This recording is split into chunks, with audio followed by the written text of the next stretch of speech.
2-hour delay, back to almost the original time that this race was due to get off. We are going racing. Welcome to round 11 of the ABB FIA Formula E World Championship, and let's head down to Nikki Shields as we get ready for lights out. So once again, the weather gods are on our side. The clouds have lifted, the torrential rain has stopped, and there is a short spell of dry weather for racing to get underway for a second time this weekend here in Shanghai. We are moments away before lights going out. It is Nick Cassidy on pole position for the first time for Jaguar TCS Racing. Can he capitalise on this opportunity and turn his season around, James? He has to. He's had such a tough year, back with his old engineer, and a huge step in performance. Pole position, fastest in free practice as well. He's looking great today. He might be looking great, but it's not easy. Hot on his heels, he has two incredibly strong and powerful Porsche cars of Antonio Felix da Costa and Pascal Wehrlein. Surely they're going to get in the way. I think both of them working together, that could be their probably only chance of getting past Nick Cassidy, because for me, in these conditions, I think Nick has had a slight advantage over the entire field, having cleared track as well. When we are in these wet weather conditions, that is a significant advantage. So I expect Nick to hold on, but the two Porsches working together is going to be interesting to watch. And then further back as well, we've got other drivers right in the melee and the mid-pack who I'm sure are going to come through and get in the way as well. James, who have you got your eye on to be on the podium? I think Jean-Eric Vergne has a great chance to get through, get on the podium. Not only that, I think he could be in with a shout for victory today. Whoa, victory for Jean-Eric Vergne. Billy, where are you going? Where's your race prediction? I'm going to go for something a little bit outside the box. Oliver Rowland. What? From down in 17th. What? We saw ticked nearly on the podium yesterday. Right. I think he could potentially sneak onto the podium here. Okay, all right. So we could see an Oliver Rowland podium. Well, do you know what? In that case, I'm going to take Nick Cassidy. There we go. Could we see Nick Cassidy take his first win of the season and capitalise this opportunity of being on pole position? Well, we have 28 laps to go, and then we will find out. Welcome along to round 11 of the ABB FIA Formula E World Championship. Straight into the starting grid. David Beckman had a spin in qualifying. That's his worst starting position of the season. Norman Nato also the lowest grid spot for him. Dan Tickton managed to get up from 21st on the grid to 4th here yesterday, and championship leader Oliver Rowland directly ahead of him. He needs 88 points advantage after this weekend, currently sits at 85. He could then take the title fight to Jakarta and possibly win it there as well. Taylor Barnard turns 21 years old today, his 5th podium of the season yesterday. And Zane Maloney, the number 22, had his best qualifying of the season here this morning with 11th place on the grid. But what does the top 10 look like after the qualifying session that we had earlier on this morning? Well, it is occupied like this. Nico Müller lines up in 10th place, his best ever qualifying in Shanghai, but he's yet to score points at this venue. Max Günther led home DS Penske's first ever 1-2, moved him to 5th in the standings yesterday. Stoffel van Dorn has his highest grid spot since he's qualified 5th place at Monaco for Maserati MSG Racing. And Nick de Vries has had points in all but one race since Jeddah back in February. Can the Mahindra driver add to that tally here this afternoon? Jean-Eric Vergne outqualifies his teammate for the 5th time in season 11 as he lines up here on the grid. And alongside him is Jake Hughes for Maserati, his highest qualifying since Jeddah, where he then finished in 3rd place. Lucas Di Grassi qualifies 4th. That's his best starting position since Mexico 23, where he was on pole for Mahindra. Pascal Wehrlein starts 3rd for the 3rd successive race in a row for Tag Heuer Porsche. And the front row of the grid is occupied by Antonio Felix da Costa, his first front row since Mexico. No points for Porsche, though, yesterday. That's the first time it's happened since Misano 2024. And Cassidy has pole position for the first time since London last year. And that's how they line up. And the safety car leads the field away, and the 2025 Hankook Shanghai EPrix round 11 is underway. This is lap 1 of 28. The race starts behind the safety car. There is no formation laps, nothing. This is it. The race has begun behind the safety car. 2 hours later, after torrential rain has disrupted this day, we finally get going. Good morning, everybody. Welcome to JBMotorsports on Formula E Zone's watch-along coverage of the Shanghai EPrix. Conditions are a lot better than what we've had over the past few hours, so hopefully we might get this race going. But it has been delayed quite a bit.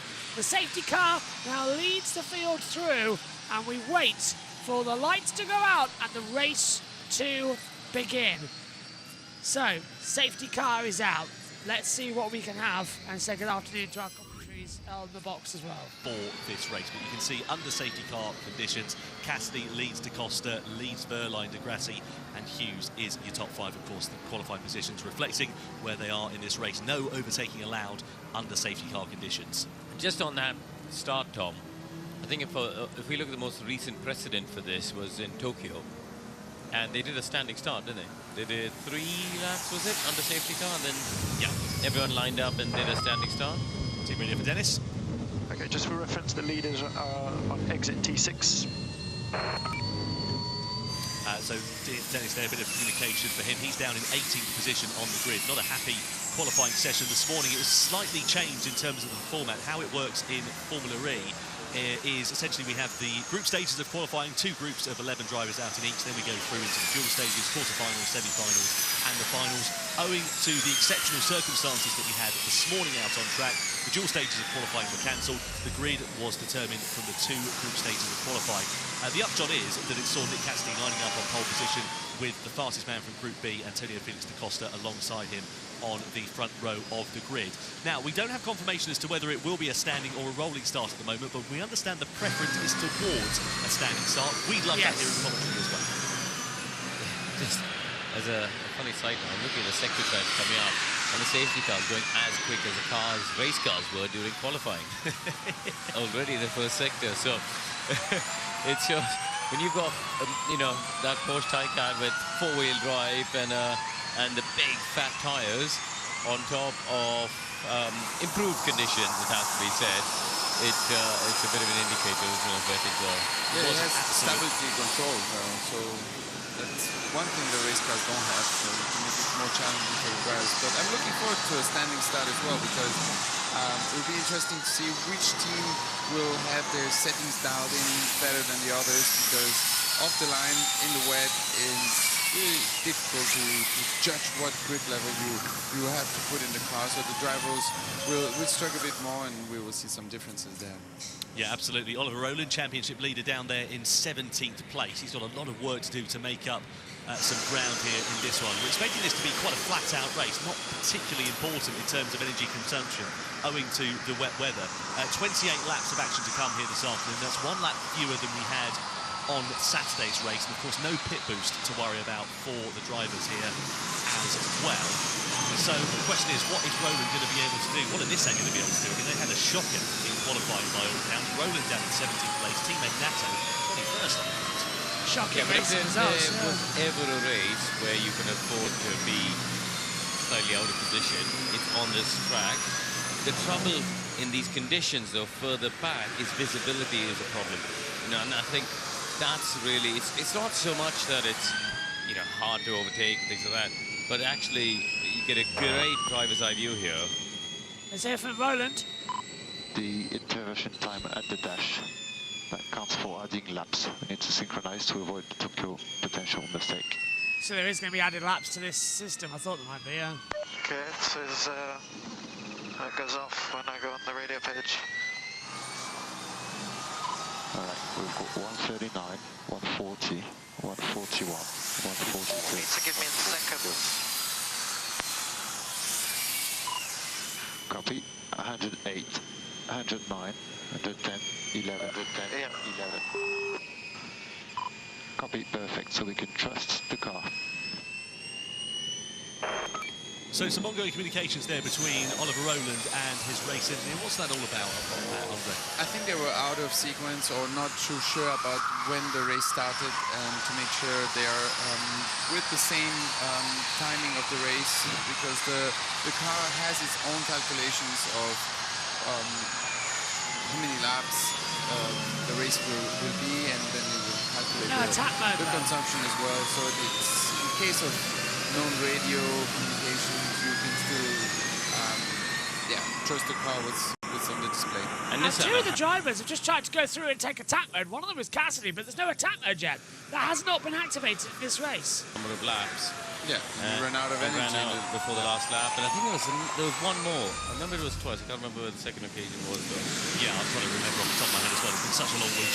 Yeah, my memory has turned to mashed potato, unfortunately, as we look at some onboards of the car. So this is a good idea, especially with the driver's eye view, to see the visibility or lack thereof. I have to say, nowhere near as bad as it was for qualifying, but still not as optimal as it will be for Nick Cassidy, for example, at the start of this race, because he should, in theory, have a nice clear view down to the first corner. Yeah, that is always the luxury you have when you're in front of the pack in the rain. You can really focus on your driving and pick the best lines and not be disturbed by the visibility. I don't know what we're waiting for now. I don't either. We're down to 131s behind the safety car, which is the same. It's faster, in fact, than the pole position time. So, to me, this is go. We could go racing now. Yeah, it looks perfectly safe. 31.3 was the pole position time. 31.1. We've just done it behind the safety car. We've just done a 30.3 as Zane Maloney behind the safety car. So, you know, we're over a second quicker than that. For me, we should pull the safety car in, do a standing start. It looks safe to go racing now. I'm with you, absolutely. I do happen to agree with you. You can see there the safety car now really continuing to kick on. You can see the visible racing line as well as the cars have gone through it and moved some of the standing water away. The rain has stopped falling down about half an hour, 45 minutes or so ago. Yeah, so that's gone. track conditions will only be set to improve as these 22 cars continue to pound round and move away at that standing water. I do wonder what it's going to look like when we see some overtakes taking place, especially down into this hairpin of turn 6 here. Yeah, and that will depend if the drivers can go flat out through the kink of turn 5 to be able to send it down the inside. But yeah, of course, braking a bit later will be always a challenge offline with a bit more water. There's not much grip in general. But yeah, it's helping a bit that all the cars are driving on that same line and clearing off a bit of water, meaning that the tires will get a bit more scrub with that water gone and be able to find a bit more grip, and then they will be able to feel more confident to take some risks. Clearly the race director disagrees with me. The safety car is going to carry on at this stage, but 6:28 though, come on. I don't know. I just think, as Andre said, you know, when you're following safety car, they're clearing one line. What you want for the racing is to clear different lines so people can overtake. You want to clear the attack mode, all that sort of stuff. But I think some drivers are checking which lines where there's more grip. That's what I would do during the safety car to try to learn a bit where the grip is. If you have the luxury to drive around now without too many risks, and try to find out where there's a bit more grip. I'd say let's go racing. Yeah, we'll see how it is going to work out then. Still no confirmation of the safety car coming in. Nothing yet, no. Timing screens in the commentary box at the moment. Drivers heading down in towards turn 6. So this is that hairpin bend. Team radio. Command for a pack up please. Try to keep the 10 cars length behind each other. So there's Marek Helichevsky, race director, communicating with all the drivers as he's able to do so, telling the drivers to keep within the mandatory 10 car length. If you go outside of that, you can be on for a penalty, essentially.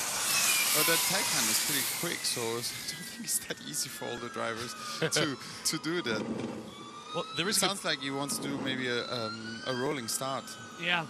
I mean, there is a good probability. Safety car is in this lap. Arguably got a bit more grip and performance than these Formula E cars. Yeah. The safety car is in this lap, and it's a rolling start. Safety car in this lap. We proceed with a rolling start. So we will get a rolling start then. Safety car will come in at the end of lap 7. I have to say, I think that's a shame. Yeah, it is, and it's actually not safer because there will be more spray into turn 1. So there will be less visibility. A standing start, at least there's no spray, and there's some action on top of it. Obviously, don't sit on the fence, Kieran, you'll get splinters. We're obviously saying this with the comfort of our commentary box and not having the pressure of the race director having to make a decision, but still, you know, we're going to see more action down here when we get to turn 6 anyway. Certainly will. So we can see a first look then at the energy. The race, of course, started under the safety car. it's relatively immaterial. I have to say, though, Cassidy, at the sharp end of this one, has conserved more energy compared to the Costa and Verline behind him. We aren't expecting this to be a particularly energy-critical race, is it? It is not, but yeah, let's see how it goes on. Obviously, I think the difference is that we might see now is maybe drivers trying to put temperature in the tires by trying to spin them and using more energy that way. Yep, and that's what we're going to be keeping an eye on, but here we go.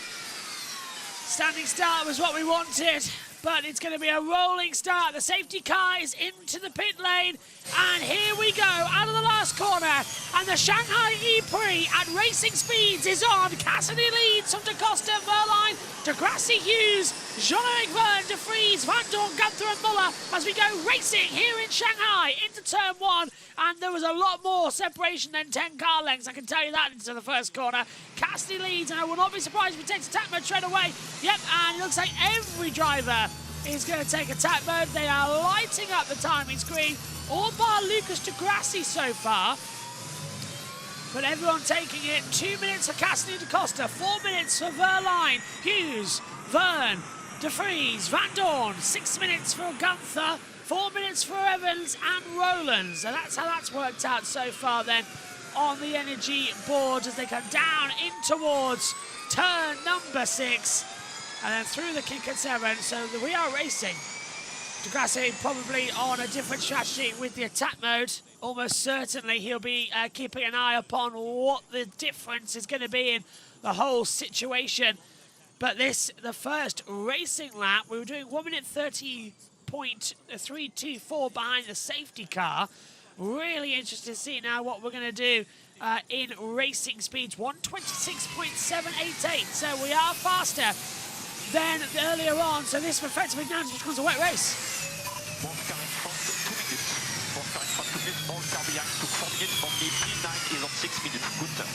Yeah, so that's good. That's Verline just being told the information about the attack mode as they come over the line, and DeGrassi is going to be under attack here from Jake Hughes in the Maserati down towards the first corner. Hughes goes to the inside line, gets ahead. DeGrassi's on the wet line on the outside. He's run off the circuit. If I was him, I'd come back on and take the attack mode straight away. Is he going to do that? Yes, he is. He may as well. You've run wide, own it, and take the attack mode and lose out much time. He takes 4 minutes on the board, but DeGrassi rejoins, I believe, well, it's not at the back of the field, surely. No, he's not. DeGrassi rejoins the 6th position in front of Nick De Vries, while the transponder dropped him all the way back. I have absolutely no idea as well. Lou says that the race is over. The race hasn't even started yet. This is it, lap 1. Teammates. Oh, 9, effectively.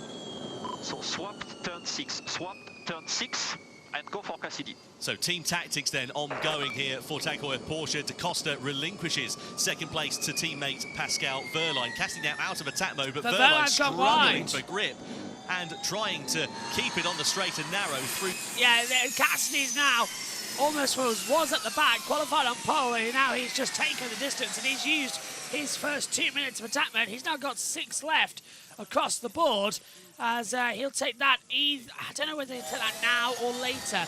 Fastest lap though, 126.340. Verline across the line with a 126.237, despite going wide. So it's not causing that much of an issue right now, as the spray in towards turn 1 is tremendous. We can see through it. We've got spinning lenses on our cameras that we're looking at, so it constantly cleans the rain that comes off them as well. So the camera can see better than the driver's eye in these conditions, and you can see the tailwinds of spray coming off the back as Barnard goes a little bit wide, almost lets Roland Mortar and Bird through. Cassidy Radio. So Verline in P3 will have a 2-minute overlap on you. He's now P2. That's the voice of Phil Ingram, Cassidy's race engineer for this weekend. That's Nick De Vries, who's got off onto the gravel, spins it round, gathers it up, and manages to recover down into turn 6. Yeah, and he was running in 6th position behind Jean-Eric Verne as well, so DeGrassi getting himself all out of shape into the braking zone. That's not what he needed to do at all, but at least he hasn't thrown it into the barrier like Sebastian Buemi did this morning in the qualifying 2 session when we got going as well. I agree with you, Lou. We need full extreme wet for the counter. We've got the monsoon tyre coming next. year, which is designed for these type of conditions. And even earlier on, when we couldn't go racing, the monsoon tyre will be different. And Bridgestone coming on board as well soon in Gen 4 for more better running.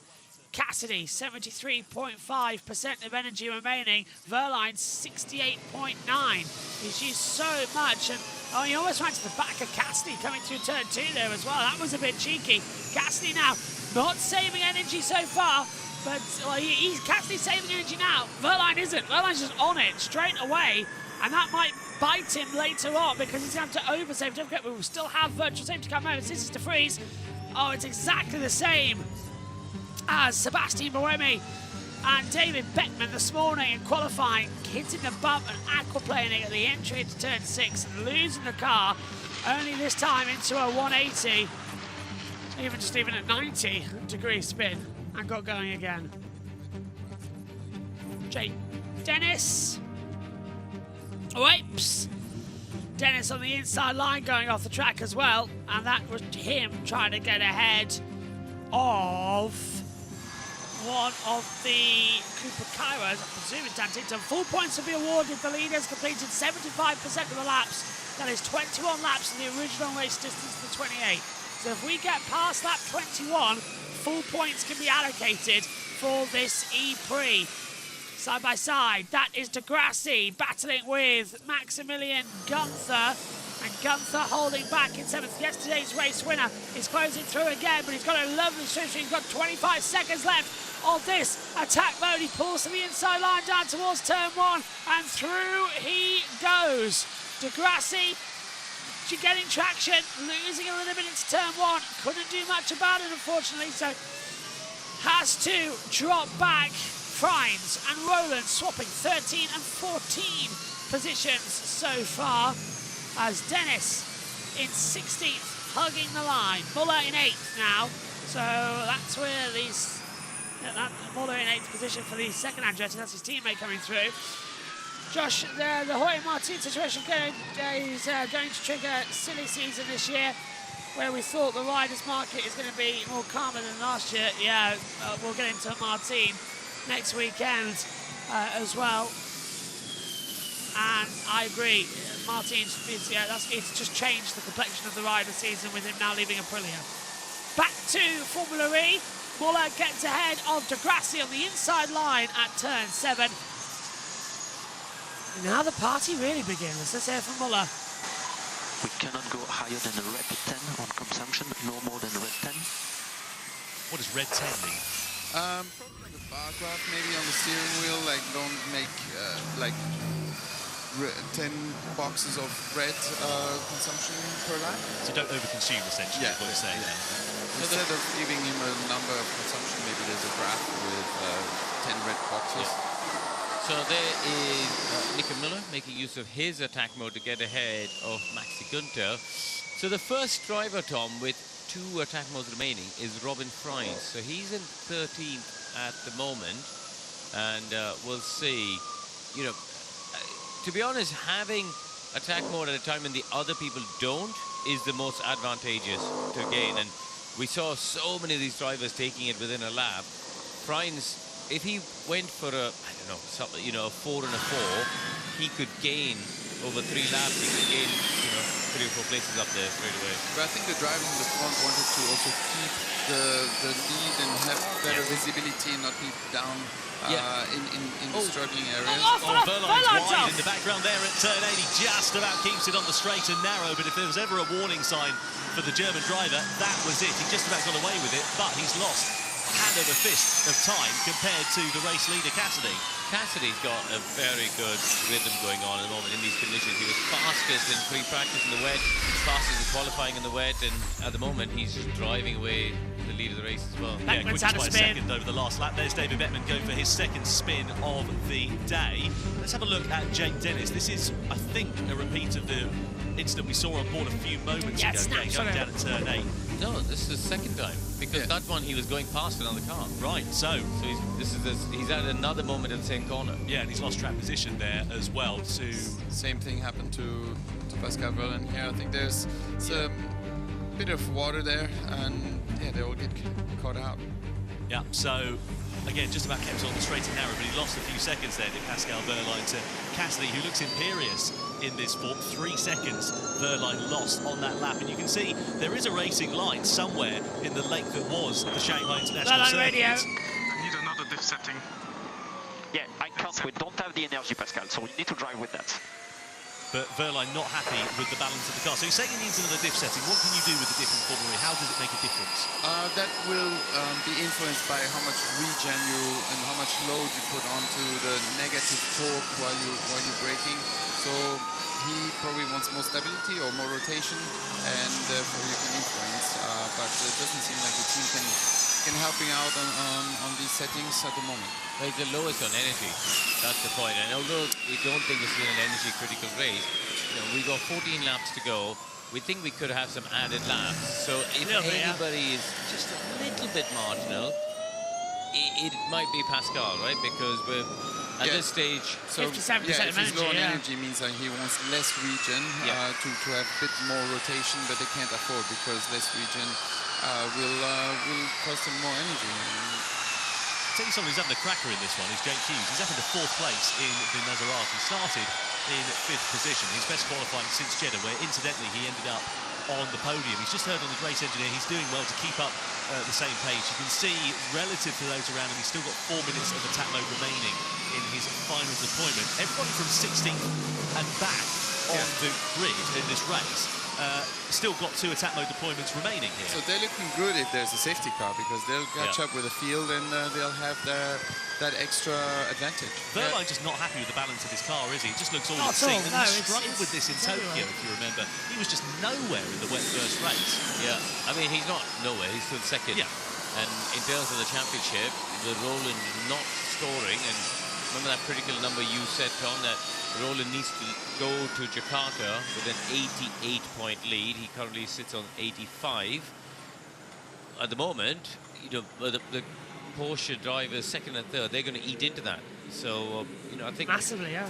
Roland hasn't made the progress, has he, so far? Started 17th, now 14. We haven't seen him make any massive progress here. Yeah, I think Antonio is pushing. Yeah, copy. Yeah, copy. Increase a bit the pace. Yeah, he is starting to pick up the pace now, is Da Costa. He was quickest of between him and Jake Hughes last time around by about a second or so compared to the Briton. So let's see whether Hughes has got anything left in the tank to be able to respond to that pace. Keep an eye out for Nick de Vries then here, who is in 11th position at the moment. He's in his final attack mode deployment. Frantz has gone for his first attack mode deployment there as well. So is Frantz in a position to try and attack down to the first corner? Maloney quite deep, but de Vries following him in there as well. De Vries looks on the edge, isn't it? I mean, everyone looks on the edge, but he looks really on the edge. I think everyone is struggling to find a bit of grip or trying to have a sniff on if they can go inside or not, but there's just one line where everyone goes, and as soon as you put your wheels where there's too much water, you're just losing a lot of grip. Here we go. Oh, look at that. Van Dorn on the inside. He's gone too deep. De Grassi rather down into turn 6, runs it deep. De Grassi on the switchback, gets the position back from the Belgian. Behind as well, keep an eye out for De Vries, who's offline into turn 7 and turn 8. We've seen drivers coming a cropper there, even when they've not been in attack mode. And was Nick De Vries able to make the move there on Maloney? He was. So he's now up and into 10th position is Nick De Vries. Move made for the Dutchman. Next target, Stoffel Van Dorn, 6/10 up the road. See the spray now. I think the rain's starting to come down in the heavier intensity here, isn't it? So Robin Frantz, you were saying, is the driver who went for the offset, didn't go for an early attack mode. And so we'll see how much progress he made. I mean, De Vries and Mahindra have gone for a slightly risky move, go for his second attack mode early. So if we do get a safety car in the second half of the race, they will just plummet backwards. So they've gone for the gamble that there won't be another safety car. They're going to try and make the places up now. 0 to hero race it would be for Tankoy and Porsche. Pascal Wehrlein and Da Costa. The checkered flag fell now because they would actually leapfrog Nissan in the Teams Championship going into Jakarta, courtesy of what at the moment is a double non-score for the Japanese team. Let's have a look at Jake Dennis. We've seen him having a couple of off-track moments. This is going through to the final corner, and he clattered there into the back of Oliver Rowland. down at turn 12. Roland was busy trying to make a move on Evans. That It was all accidental. concertinaed it up, didn't it? Yeah, it's marginal. There's not much he could do there. Yeah, Roland in front of him was having a look at how to overtake who was in front of him, Evans, and then everything slowed down. Snappers! De Vries alongside Van Dorn. De Vries in attack mode. Tried to have a look. Van Dorn was having a look at De Grassi, and I don't know if they made contact, but if they didn't, it was certainly very close. De Vries has got 10, 9. Can he make the lunge into the chicane? It's a brave man who can. We have seen drivers doing that in the dry, but in the wet, I think you need to be a little bit too optimistic for that, and indeed De Vries not able to make a position on Van Dorn, so his progress is now going to come to an end, and it could leave him quite vulnerable, because look at the number of drivers behind. Everybody has got an attack mode deployment, and they're not far away in terms of the track position. So will we see De Vries cycling down the order? Meanwhile, at the sharp end of this one, we haven't mentioned him for a little bit, Nick Cassidy, nearly 6 seconds in front of Pascal Wehrlein. He's got an attack mode deployment remaining in this race, has the Kiwi. He's in a great position here. Yeah, nicely in control and repeating lap by lap. I think he found the right lines, and yeah, he can focus on his driving. He doesn't have the pressure. He's just keeping it consistent and building a nice gap slowly but surely. The field is really spread out, hasn't it? You know, De Grassi's the only one who's got Van Dorn close, but everyone else is sort of 2, 3, 4, 5 seconds apart. I think some of that is just visibility. And yeah, and also by trying moves and trying passing outside or inside, and it just slows the pace down, and it creates bigger gaps in the field. De Grassi gone for attack mode here, Tom, so let's see if that helps him cycle up a bit. Well, in Tokyo, it was worth about 4 or 5 seconds a lap, the attack mode, so let's see what progress De Grassi can make, because he's now the only driver active left in it. You can see at the sharp end of the field, Cassidy with a nearly 6-second lead, and also 2 minutes more of attack mode remaining over Pascal Wehrlein. Da Costa has got the same deployment left as his teammates. You can see, though, the Tag Heuer Porsches and also Jake Hughes, they've overconsumed relative to the other drivers around them. Verne, Muller, Gunter, etc., all with 49%, as we see De Grassi having a bit of a moment. This is what happened down into turn 7 and 8 on the last lap, so it all gets a bit wide. Oh! Red car! Red Gunther! Black flag with orange disc for a red car. Now that's yesterday's race winner, who's been hit with the same problem he had in Tokyo in the wet weather when the red flag came out. Now, if Gunther stops on the track, then it will be a red flag immediately. They'll have to. But look, he's now got, it's been a red car, and this is the Kupakara spinning. So this is interesting. Black flag with orange disc. Now the red car is the situation. Don't know if that means that he's got a red car. Usually if that's the case, the car's shut down. So it's the meatball flag, which means there's a problem. Here it is now. We're looking at him now. Black flag. Yeah, so he's now slowing, so he will be retiring from this race. 0-0 stuff. Yeah, he's out. Maximilian Gunter, a winner 24 hours ago, and unfortunately for round 11 here in Shanghai, his race is going to come to a premature conclusion. Can he make it to the pits, though? If it's not, it'll be a red flag. Brake urgent, I lost power. Wait, stay safe, stay safe. He's pulled it off. He's pulled it. Anything I can do? Is it the pit lane? Box now. Beg your pardon for interrupting the team radio there. He's pulled it off to an escape road, so I don't think we're likely for a safety car here. Or even a red Some of the flag. drivers, though, I think are going to go in for attack modes as well at the start Yeah, of this I lap. don't think we need a red flag. This is how it happens. So it's coming out of turn 7. The car snapped and immediately goes brake failure. Got a yellow flag at turn 10. That's where he is. So he's in an escape road. Shouldn't need a red flag. It's not a street circuit, of course. Or the 2 times this year we've seen a red flag for a red car has been in Sao Paulo and Tokyo, where because of the nature of the street circuit, it has to be a red flag so they can go out and pick the crane up. But with this being a natural, you know, it's an actual road course, it's a purpose-built circuit, there are runoffs, so we might be able to cover this under yellow flags, but a red car is not the best thing to happen, and that's the second time now it's happened to Maxi Gunther as well. Cassidy leads, and it is now lap 21, by the way, and we have now gone back to green flag conditions. Brilliant work. This race can continue despite having a red car. We don't need a red flag. So it's lap 21 of 28, which means once this lap is completed, we've done the 75% distance of the race. Which means if we do get a red flag for any reason, that's it. Race is declared official. Full points can now be allocated for this event. And the track is now clear at turn 10.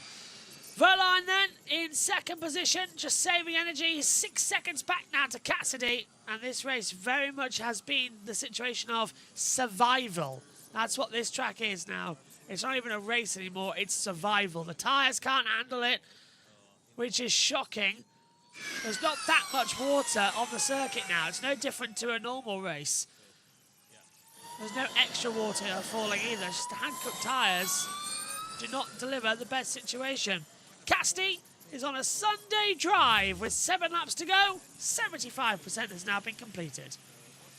So there we go. 8 laps and safety car not count yet. We're going to have added laps for sure because we spent time under that safety car when the lights went out. Funnily enough, he's 1 place ahead of Oliver Rowland, the leader of the World Championship, as Nick Cassidy goes for his final attack mode.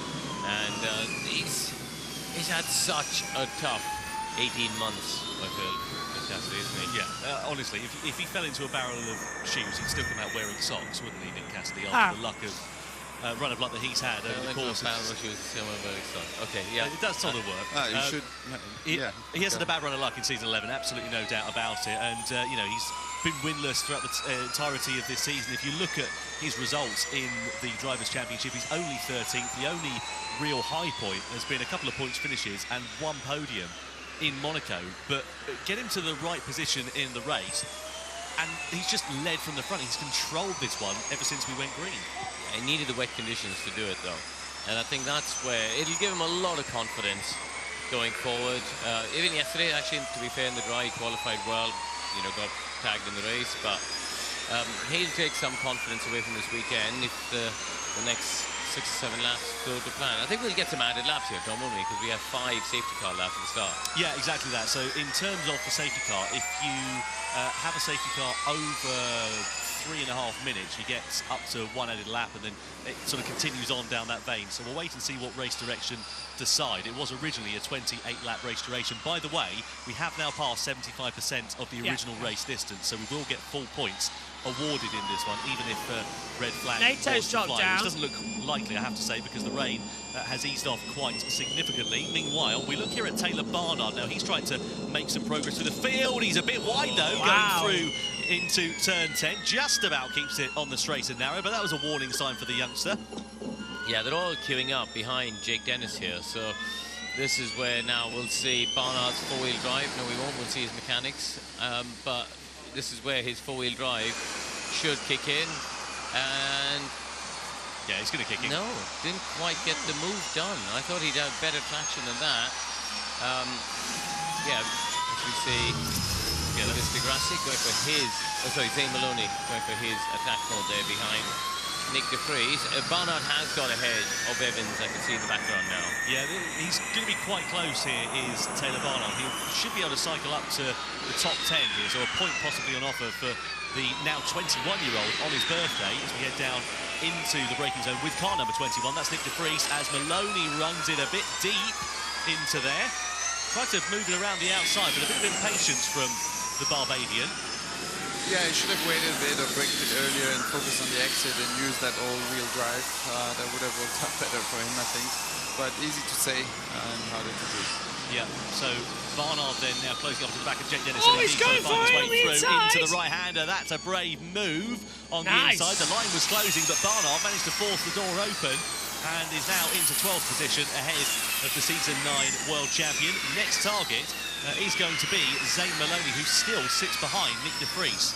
De Vries, just to remind you, still has no attack mode deployments remaining. He went for those early doors, but there's a train of cars that will be queuing up behind the Dutchman here, which could leave him quite vulnerable at the end of this race. Should be able to see Maloney going down the inside. of De Vries for turn 1. The gap's actually increased between Maloney and De Vries.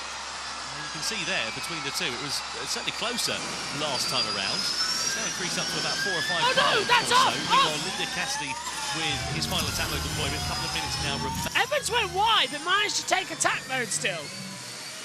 Tictum and Beckman, they're going 4 and 4. They should have just enough time to do so. Well, that was a surprise run, actually, coming through, because the one thing I didn't expect was the fact is that despite the fact Evans missed the first sensor point, he still picked up the attack mode. So that was a surprise.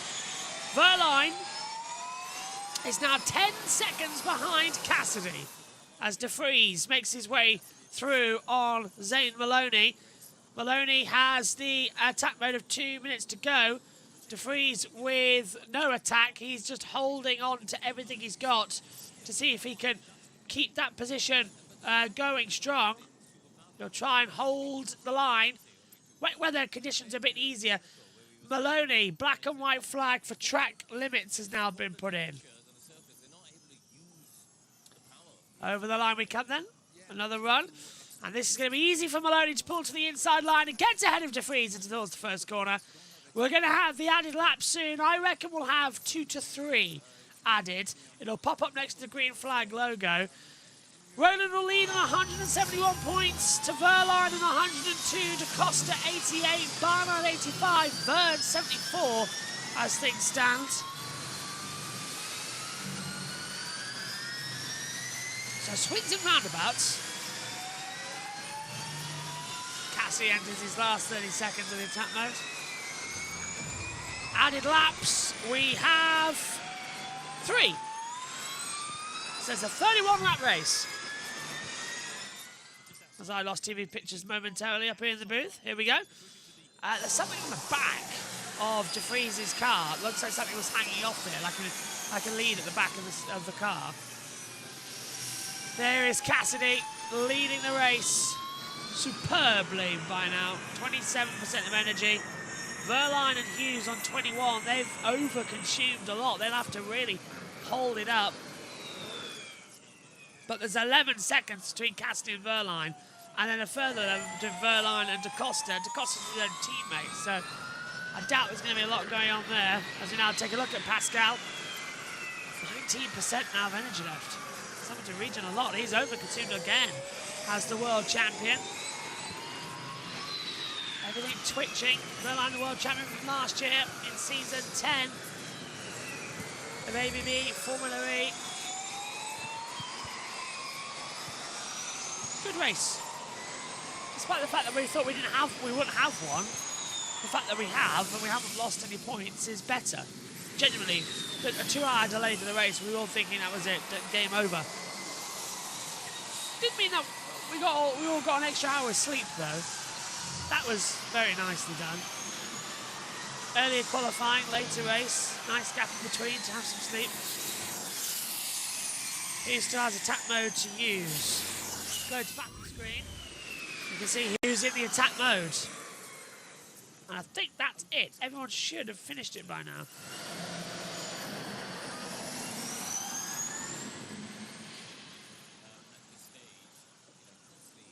Yeah, I think everyone's now finished it by now. Yeah. Barnard's still got 1 left. So has Ollie Rowland and Dan Tictum, Norman Nato and David Beckman. So they've still got a couple left on the order. So that's a 1, 1 and 1. I wonder if I can try and bring that in actually to the booth. Give me a minute and I'll see if I can add it. Another attack mode, and so does Roland, so does Tictum, and they should do it soon really, because otherwise if we get a red flag at the end, it could end up without having used the attack mode and they get penalised. So Barnard has gone for it. I expect Roland as well, maybe on this lap. Yeah, he's gone now. Yeah, he's Tictum. So yeah, now that means that everyone apart from Norman Nato has taken it on, has taken both their attack modes. Yeah, let's see if Roland can get into the points, because otherwise it's quite a bad day for the Nissan team, and I think Porsche will be happy about that. Bit of a missed opportunity for Dan Ticktum in this race, considering the fact that he had a spin and was facing in the wrong direction earlier on and had to get the car righted. He's only a second behind Oliver Rowland, so you wonder without that incident whether he might have been able to challenge for the lower points positions in this one. Possibly that has fallen by the wayside. If you look at Barnard now all over the back of Maloney. Copy, what you want fixed? Sam, 2 seconds back in 350. If he catches, then you can let him through. He's got 3 minutes remaining.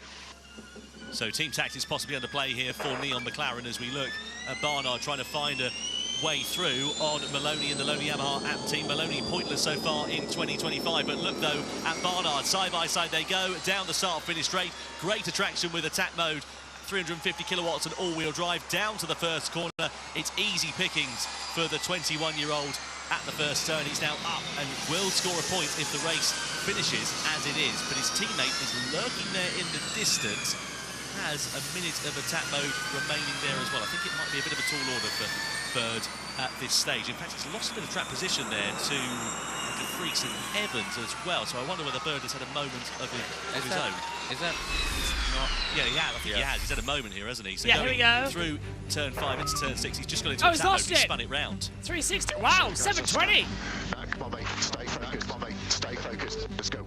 Huge That's spin. a shame for Sam Bird. A points opportunity slipping through his fingers, and does a full 720. That'll turn your eyeballs into a spin dryer. It's like gymnastics, you get 10 points for that. That's Van Dorn's gone for a spin. Same as Sutil all those years ago. Yeah, not a perfect 10 for Stoffel Van Dorn. Didn't lose too much time though. Thankfully for him. He's still in the points. He is, yeah, still in 7th place. You remember in Tokyo, though, he managed to do the spin and win strategy there as well. Yeah. Meanwhile... Well, it just shows, though, you can't relax. You can't relax. There's still 2 laps to go. And this is kicking off a little bit, isn't it? Yeah, this is Bird versus Evans. Yeah, Bird versus Evans out of the final corner. Bird just coming to the end of that attack mode, though, and Rowland right behind. Yeah, Rowland goes in as well. Still have some attack left as they come through on the backstretch then as well. On the inside, Gunther confirmed is out of the race as we knew with that red car. Just another brake issue. 2nd time this year. That's got to change. And they'll adjust and they'll see what was what and fix it as it goes. Bird's under attack from Rowland, who's on the inside line as well. Let's hear from Rowland. Bird ahead, out of attack. So 1 place picked off for Oliver Rowland, up and into 14th place then. Next target is Mitch Evans, P13 on the road. Can he make it stick going through into turn 8? Yes, he can. Yeah, on the inside he did it stick as well, so 171 to 103, but no points for Ollie Rowland in this race. It's been a weekend to forget for him here in Shanghai. Cassidy, on the weekend he's announced he's leaving the Jaguar team. He's going to get a win and be the fastest man in the wet. FP3, qualifying, and the race. Ticktum's out of Bird. So he's held on there as the battle goes on over the line. It's been another quick race despite the rain. It has been relatively fast once more. That's how the situation is. Yeah, I've only been in here for 49 minutes. It's been like a Moto 2. Here we go. This is into the last corner.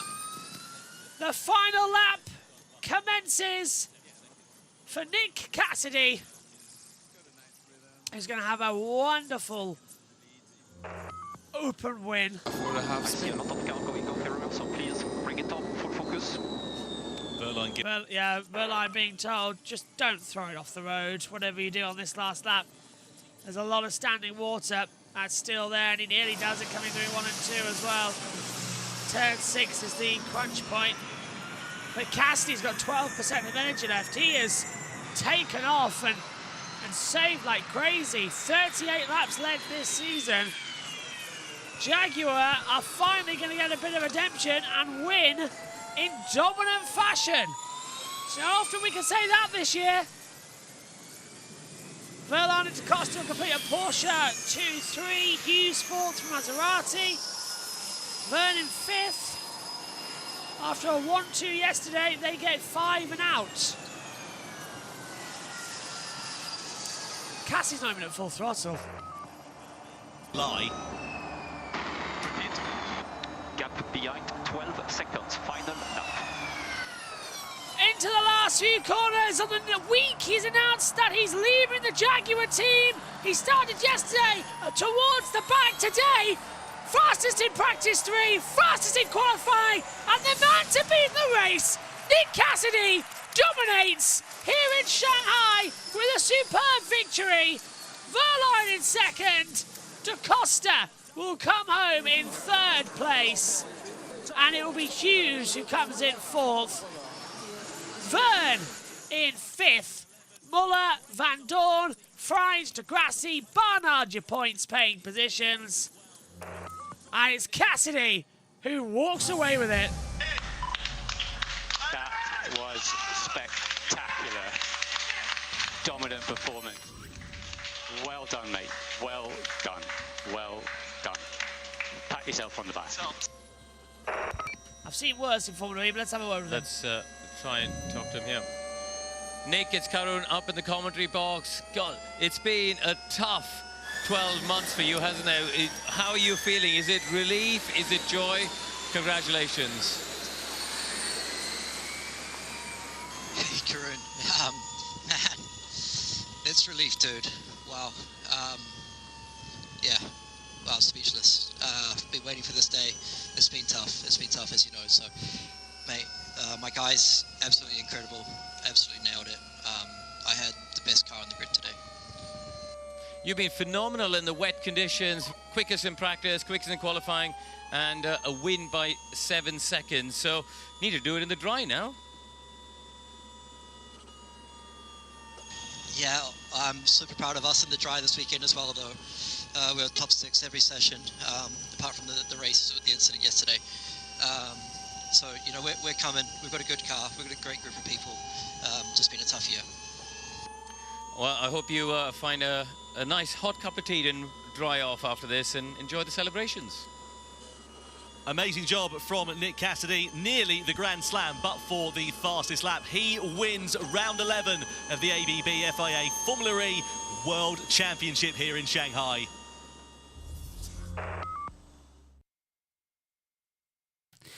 Well, a predictable race, wasn't it? That was sort of the thing that we all knew was coming. Let's have a word with Verline. The team championship by 1 point, just for information. Pascal Wehrlein then takes the victory, takes second place here for Tag Heuer Porsche. A double podium for that team means that Nissan now sit down in second in the standings. Tag Heuer Porsche moving up to the top of the order. An amazing result for that outfit. They will be delighted with that here this afternoon. And given the fact that 24 hours ago, Karun, we saw them not scoring points for the first time since Mazzano last year. A very, very well-deserved result, and a very well-deserved result for Jaguar TCS.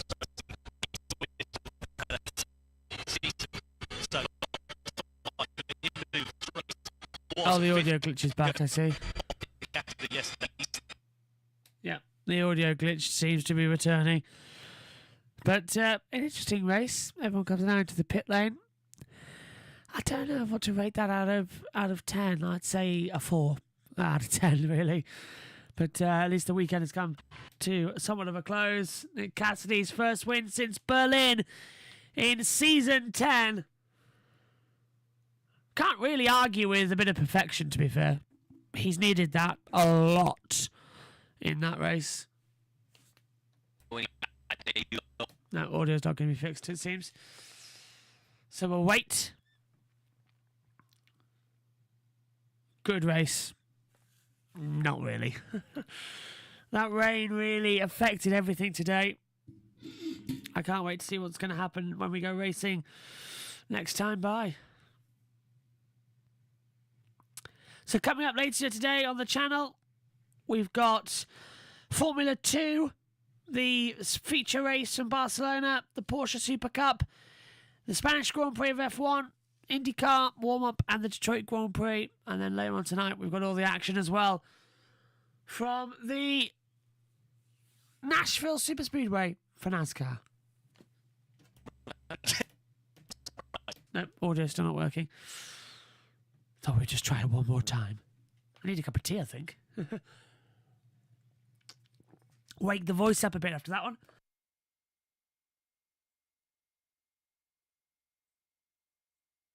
I think Formula 2 might do it. I might have to go lights out, away. You know, the Ben Edwards approach of, after a long time for the voice just to rest a little bit. The Shanghai EPrix. So Verline got the fast lap as well with a 1:23.433. Let's read you through the results actually while we're here. For those of you taking our radio stream, it's Cassidy who wins. From Verline in second, DaCosta's third, Hughes fourth, Verne fifth, Muller sixth, Van Dorn seventh, Frieds eighth, Degrassi ninth, and Taylor Barnard rounds out your top 10 in the final points paying position.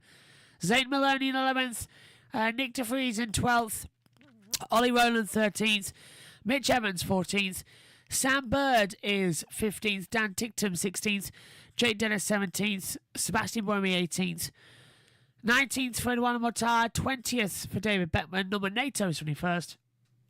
And the only retirement coming from Maximilian Gunther with a red car out there on the circuit. Okay, let's open up the telemetry data, get all the information, and we'll hand back over to TNT on the commentary team. Nick Cassidy takes the spoils here in Shanghai. Moments of him taking the checkered flag and celebrating down in Parc Ferme. Didn't look flustered once throughout the entirety of that race. A rolling start spread the field out. He went in for the early attack mode deployment, but Christie went a little bit shorter compared to everybody else. Pulled out a good gap whilst he was in that attack mode and was never to be seen again or troubled again throughout the entirety of that race. At one point he had the gap up to about 13 seconds or so. Dropped it down at the end of that to just save a little bit of pace compared to some of the other drivers around him. 7.1 seconds was the eventual winning margin for Nick Cassidy. And you can see what it means to him after such a trying start to the season. He didn't actually get off the scoring board in Formula E until quite late on in the season. It was not until the second race in Jeddah where he scored his first points, and his first podium only came in Monaco. But since then he's built on his consistency. A shocker of a race for Jaguar. It's turned around in spectacular fortune. Let's go down and catch up with Nick Cassidy, the winner of round 11 in China. Nick Cassidy, our winner for today, pole position and the race win. That must feel like a great comeback on what has been a very difficult year for you. Yeah, man, I mean, look, massive highlight this weekend. Really proud of all our guys. You know, qualifying fourth yesterday was huge for us. We're in the game, and I'm just proud that we could come back today. You know, our pace was absolutely unbelievable, so what a race. Your 8th win in Formula E. Talk to us about what it was like to try and to race out there and to get that win in those conditions. You know, I just feel like there have been so many wins that probably should have been ours at the end of last season that never happened, and it feels like I've been waiting a long time. So that's certainly on your minds, you know, when you go through those couple of laps. And now to kind of get that monkey off the back is awesome. But look, I'm so happy my mum and dad are here this weekend. It's super nice to have them from New Zealand, and Natalia and Milo are watching at home. So hello to them. A weight off and ready to carry this momentum for the rest of the season? Yeah, completely. I mean, I've got such a good group of people around me. You know, Jeff, my race engineer, he's been awesome this year as well. I've got, you know, Kaz, I got Fabs, I got Phil Ingram. I've got such a good group of people, you know, on the other car and management level as well. So it's nice being in that environment, and I'm sure we're going to enjoy the rest of the year. A huge team effort, well driven today. Congratulations. Thanks very much. Well driven indeed for Nick Cassidy. An amazing job from him. An emotion down there in Parc Ferme after the challenges he's faced throughout season 11. It is really wonderful to see Nick Cassidy getting the result that we know he is more than capable of in Formula E, taking his 8th victory of his career. He's delighted, his team are delighted, his family will be delighted, and I'm sure there will be plenty of people watching at home that will also be very happy to see Cass back on top in the championship in terms of that race victory, and it will also move him up in the Drivers' World Championship by quite a significant margin, courtesy of scoring those points here today, not only in the race but also 3 for scoring pole position in qualifying earlier on as well. So nice haul of points there for Nick Cassidy. The only thing that was a blot on his copybook was he didn't get the fastest lap. That was nicked by Pascal Wehrlein right at the end of that race. Cars then down in Parc Fermé, as we ready to hear from Pascal Wehrlein. Pascal Wehrlein then, second place for him for Tag Heuer Porsche. Let's catch up. Pascal Wehrlein, your 4th podium of the season and now firmly back second in the driver's standings. Talk to us about the race.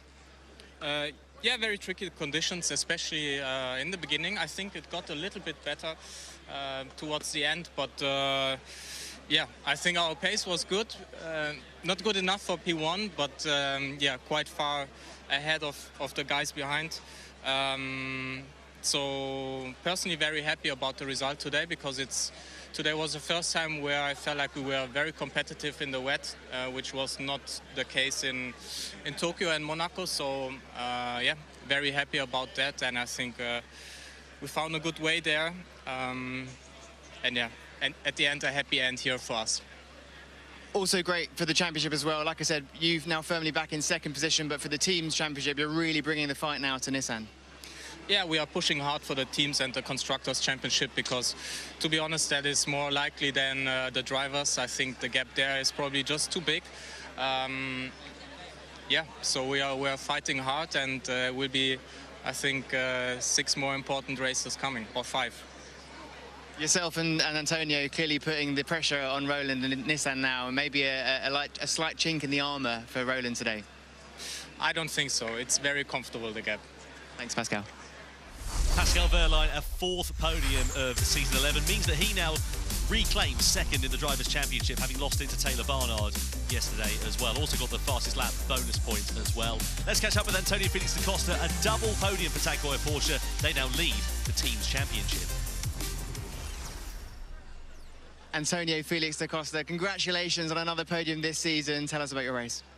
Yeah, honestly, it was very hard from inside of the car. I felt like my balance wasn't quite there, really struggled with the rear, so it wasn't enjoyable, and it was very hard to keep the car on track, and I was slow, to be honest. I was just slow, but good enough for a podium. Again, 2 cars from the team on the podium, that's always positive, and yeah, happy for Nick. He did a really good job.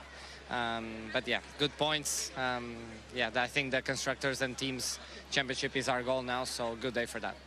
We were air guitaring in the garage before the race, so you were unfazed by the delays and everything, and now getting out there on track. How was it to pull that result out from such difficult conditions? Yeah, obviously, starting 2nd, finishing 3rd is not ideal. In the beginning, I thought we had something. But then it was clear to me that I didn't have the pace of the 2 cars in front. So it was all about just bringing the podium home. Hughes was putting some pressure from behind. And yeah, 45 minutes in the office, and I can go back to air guitar now. Now, looking forward to the rest of the season and the championship fight. What does today mean towards that?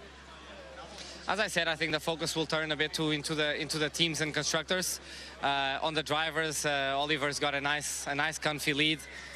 We never know. It's not easy here. It's never predictable, but it's hard to get 100 points on someone like Oli and Nissan.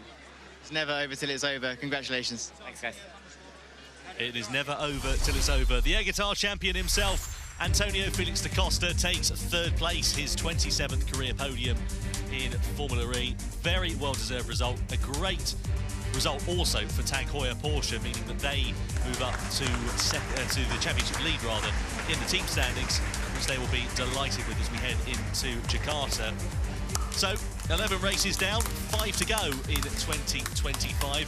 Crucially, no points scored here this afternoon for Oliver Roland means that the championship will, at the very least, roll on to Berlin in July. There's no mathematical possibility that Roland is going to be able to wrap that title up in Jakarta in a fortnight's time. Meanwhile, let's get confirmation of the results in a few moments' time here in Shanghai. What a wet and wild race that proved to be. I have to say, the rolling start that we had at the start of that one spread the field out quite a fair bit, and it meant that the usual chaos and drama that we see in Formula E in the opening couple of laps wasn't quite as prominent. No, that's right. You know, the field spread, I think some of it was from visibility, drivers just trying to survive because the grip was so low with the colder tyres early in the race. They almost thought, you know what, we just need to get through it, and gave themselves space to play. Yeah, no doubt about it. Drivers then making their way up to the podium here in Shanghai as the Chinese fans watch on. As you said, a great credit to them. Let's get confirmation, though, of the race results from round 11. Nick Cassidy takes his 8th career win in Formula E, a lights-to-flag victory for the Kiwi, his first since Berlin 2024. Verline and Da Costa making a Tag Heuer Porsche double podium as they now take over the lead in the Teams Championship. A great drive also from Jake Hughes in 4th, Byrne in 5th. Muller gets 6th place for Andretti. Quite a quiet, under-the-radar sort of race for the Swiss driver. He was ahead of Van Dorn, Freitz, De Grassi in 9th place for Lola Yamaha, and Barnard on his 21st birthday snuck into the points right at the end of that one. Maloney just outside. De Vries was left languishing a bit at the end of that race, and championship leader Oliver Rowland failing to score here this afternoon in the wet conditions. Only one DNF, that was Max Günther. A technical problem, unfortunately thwarting the winner from round 10 here in Shanghai yesterday, meaning it was a non-finish for the DS Penske driver. And the Drivers' World Championship then, after 11 rounds in 2025. Well, we now know that Oliver Rowland, of course, leads it with a commanding advantage, but we know that he will not be able to wrap that title up in Jakarta. We'll get a full rundown of that a little bit later on, as we see Nick Cassidy there ready to take to the top step of the podium for the first time in 11 months. Who'd have thought we'd have been saying that at the end of last season, given where he ended up in the Drivers' Championship. He was fighting for the victories in London, fighting for the title right down to the wire. And it has been a challenging 2025, of that there can be no doubt. Yeah, I mean, obviously, you know, Evans won in Sao Paulo. Cassidy was right in the fight in that Sao Paulo race until a crash late on. And then it's just gone away from them.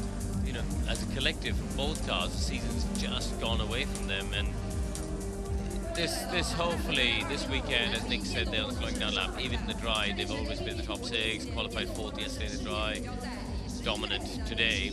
Maybe this is just the boost they need for the run to London. Yeah, great job from Tag Heuer Porsche as we wait for the team's representative for Jaguar TCS Racing to make his way on to the rostrum in front of the team down there in Parc Ferme. Verline on the right there, Antonio Felix Da Costa on the left-hand side of your picture.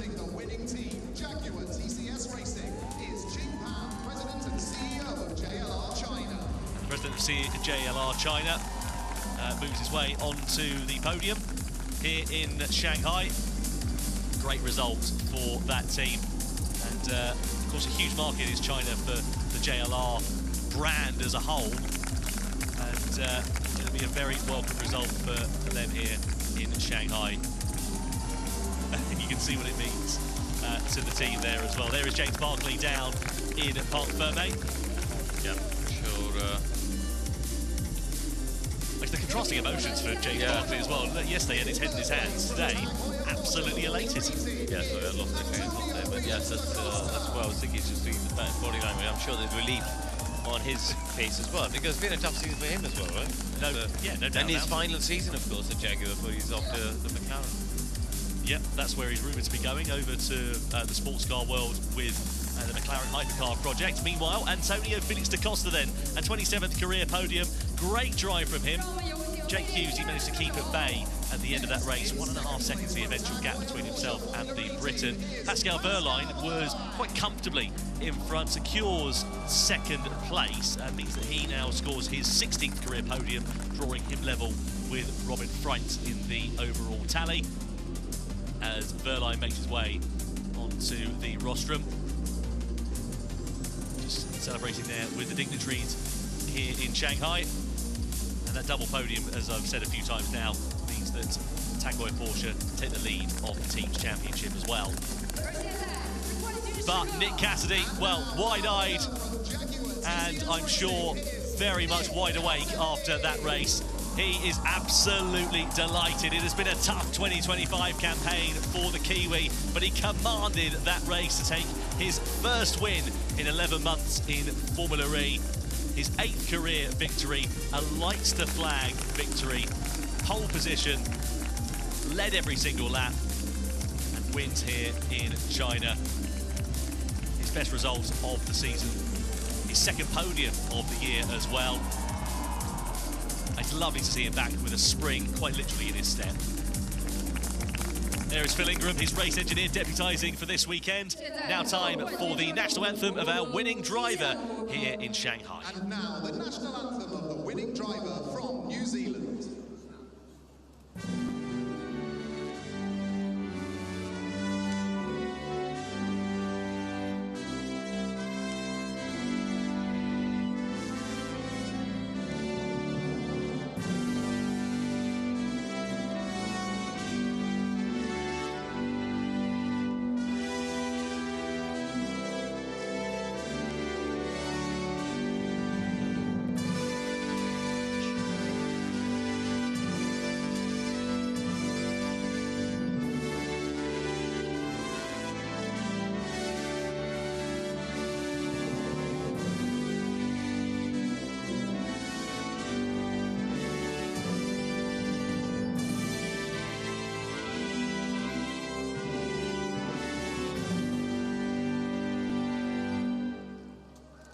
The national anthem of New Zealand plays out for Nick Cassidy, and it's now time for the national anthem of our winning team of Jaguar TCS Racing.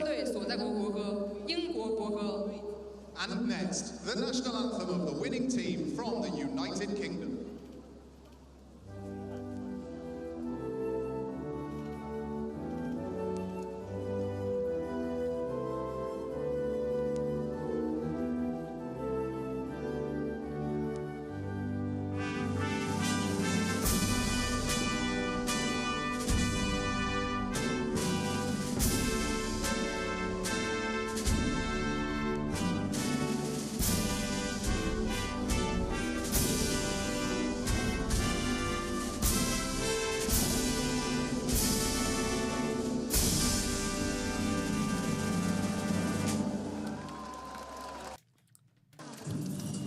What a race! Quite unpredictable. And now, the trophy presentations. Foils in Formula E for round 11 here in Shanghai. Now time for the trophies to be presented. Manfred Sempinkler, the Hankook Motorsports Europe Director, awarding it to the team's representative for Jaguar. Delight for that outfit, the first winning trophy they'll have had since Sao Paulo back in December. Now the FIA Girls on Track representative to present the third place trophy to Antonio Felix da Costa. Great result for the Portuguese driver. Played the team game absolutely perfectly, and we can see what it means for that outfit there.